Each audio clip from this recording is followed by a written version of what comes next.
Bonjour, aujourd'hui dans cette vidéo nous allons étudier les analogies qui concernent deux grandes notions de géométrie que sont Pythagore et Thalès, étudiées au collège, essentiellement en quatrième, revues en troisième pour la préparation du brevet et complétées au niveau de Thalès avec une configuration un peu plus spécifique. Au niveau des ressemblances, il y en a trois grandes. Il y a d'une part l'existence d'un théorème de Pythagore et de Thalès. On parle parfois aussi de théorème direct. Deuxième point similaire, dans les deux cas, on va avoir une conséquence du théorème de Pythagore et de Thalès. On verra que ce nom peut changer au niveau du lycée. Donc il faudra être patient et voir en seconde, ça apporte un autre nom, sauf s'il y a un nouveau changement de programme dans les années à venir au collège. Et puis troisième point que l'on retrouve pour ces deux grandes situations, c'est la réciproque de chacun de ces deux théorèmes. Si on détaille un peu plus la présentation qui est face à vous.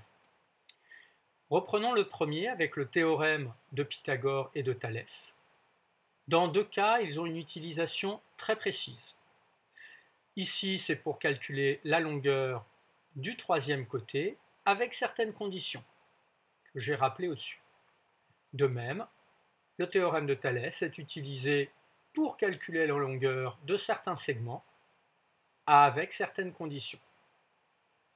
Deuxième ligne, la rédaction a certaines présentations qui se ressemblent. Je les ai mises ici, donc c'est celles qu'on peut utiliser lors de la rédaction d'exercices. Après, c'est à voir en classe avec vos professeurs. Deuxième point, la conséquence. La conséquence va être aussi utilisée dans ces situations particulièrement précises. Pour Pythagore, c'est pour affirmer, pour prouver, pour démontrer qu'un triangle n'est pas rectangle. Et pour Thalès, c'est pour affirmer ou démontrer ou prouver que deux droites ne sont pas parallèles. C'est uniquement pour ces deux raisons, pour l'un et pour l'autre. Il y aura des conditions précises. Ici, j'ai rappelé leur utilisation lors d'exercices à faire. Deux petites remarques que j'ai mis dans les bulles, avec du caractère en majuscule et rouge parce que c'est très important. Il faut bien au départ calculer pour l'un ou pour l'autre séparément les expressions. Au départ, on ne sait pas si elles vont être égales ou pas. Ici, elles vont être différentes, ce qui va nous permettre de conclure certaines choses. On va voir juste après qu'elles seront par contre égales. Donc prenez le temps de bien lire et de bien comparer.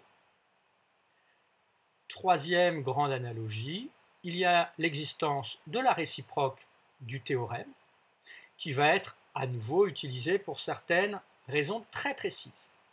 Pour Pythagore, ce sera pour affirmer ou pour prouver ou pour démontrer qu'un triangle est rectangle avec certaines conditions au départ. Et pour Thalès, ce sera pour affirmer, prouver, démontrer que deux droites sont parallèles, là aussi avec certaines conditions.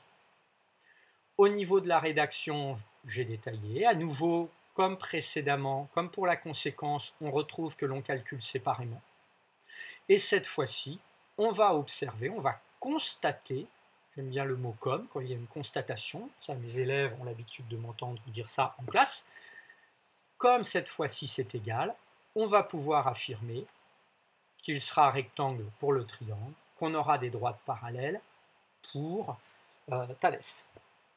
Petite remarque concernant Thalès, il ne faut pas oublier de préciser que les points sont alignés dans le même ordre. C'est ainsi que cela s'écrit. Si nécessaire, rediscutez-en avec votre professeur.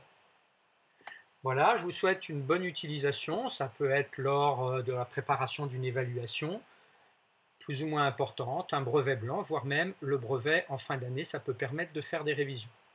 S'il y en a qui ont besoin de s'imprimer ce document, ils peuvent aller sur mon blog, j'ai rappelé en dessous, ici, l'adresse pour y aller, pour y accéder facilement. Il y a différents articles dont des fiches de révision.